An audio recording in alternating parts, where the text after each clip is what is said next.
Assalamualaikum warahmatullahi wabarakatuh. Tak kenal maka kenalan, izinkan saya memperkenalkan diri terlebih dahulu. Perkenalkan, nama saya Kesha Fitria Zara dari absen 19. Di sini saya akan menjelaskan mengenai materi sistem komputer. Sistem komputer. Sistem komputer sendiri terdiri atas 3 subbab. Yang pertama yaitu perancang sistem komputer, yang kedua struktur komputer multicore, dan yang terakhir yaitu pengenalan perangkat kendali. Tahukah kamu, komputer sangat bermanfaat dalam kehidupan modern dan diciptakan untuk mempermudah pekerjaan manusia. Penemuan ini membantu banyak orang dalam berbagai aktivitas. Yang pertama yaitu merancang sistem komputer. Sistem komputer adalah elemen-elemen yang terkait untuk menjalankan suatu aktivitas dengan menggunakan komputer, yang terdiri atas hardware, software, dan juga brainware. Hardware sendiri adalah perangkat keras, yaitu perangkat yang bisa diraba, disentuh, dan digunakan.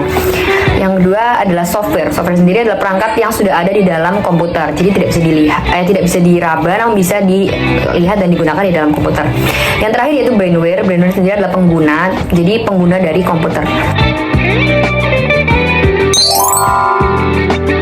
Nah, yang pertama A, data processing, di mana data itu diubah dan dimanipulasi untuk menghasilkan informasi yang bermanfaat.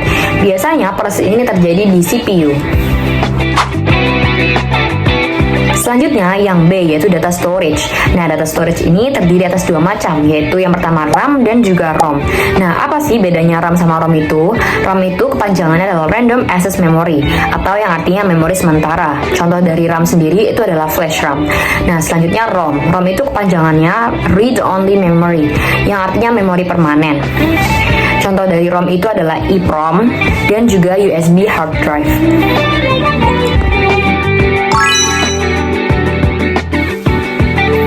Selanjutnya itu adalah data movement, proses di mana data diterima dan juga dikirim, yang terdiri atas 2 macam juga. Yang pertama yaitu input. Input sendiri adalah perangkat yang mengirimkan informasi ke dalam komputer. Contoh perangkat dari input sendiri itu adalah keyboard dan juga mouse. Selanjutnya yaitu yang nomor 2 itu adalah output. Output sendiri adalah perangkat yang menghasilkan data yang telah diproses oleh komputer. Contohnya sendiri itu adalah printer, monitor, dan juga proyektor. Control. Nah, D sendiri ini adalah untuk mengelola dan mengordinasikan seluruh operasi sistem untuk memastikan kinerjanya itu efisien dan konsisten. Selanjutnya yaitu ada CPU. CPU sendiri kepanjangannya itu adalah Central Processing Unit, di mana sirkuit elektronik di dalam komputer itu membentuk program komputer itu sendiri. Nah, komponen dari kontrol sendiri itu ada 4 macam. Yang pertama yaitu ALU, atau yang disingkat dari Arithmetic and Logic Unit.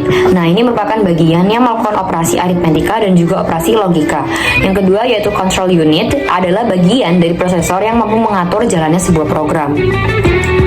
Yang ketiga yaitu register, yaitu menyimpan data atau instruksi yang sedang diproses. Dan yang terakhir yaitu CPU interconnection, adalah menghubungkan komponen-komponen internal yang ada di CPU.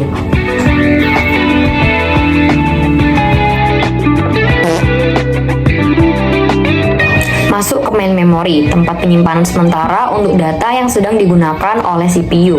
Terdiri atas 2 macam, yaitu RAM yang disingkat dari Random Access Memory, contohnya tadi sudah saya sebutkan, yaitu flash ROM. Dan yang kedua yaitu ROM, yaitu Read Only Memory, yang contohnya tadi adalah USB hard disk dan juga EEPROM. Selanjutnya yaitu ada perangkat input dan juga output.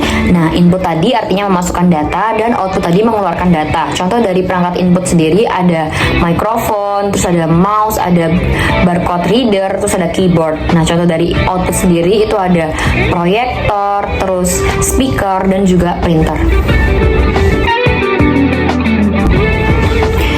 Selanjutnya yaitu sistem interconnection, adalah mekanisme yang digunakan untuk komunikasi antara CPU, memori utama, dan juga perangkat input dan output.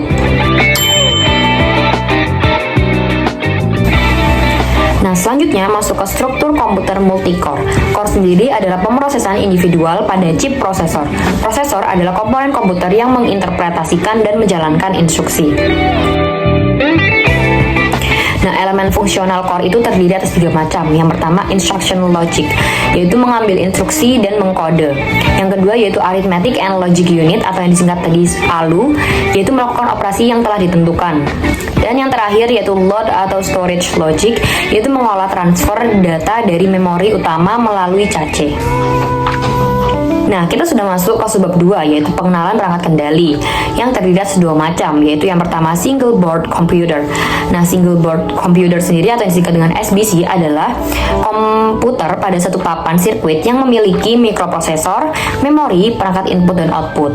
Nah, SBC ini dapat menjalankan berbagai bahasa pemrograman yang digunakan dalam sistem tertanam, robotika, IoT, dan pendidikan. Contoh populernya itu adalah Raspberry Pi.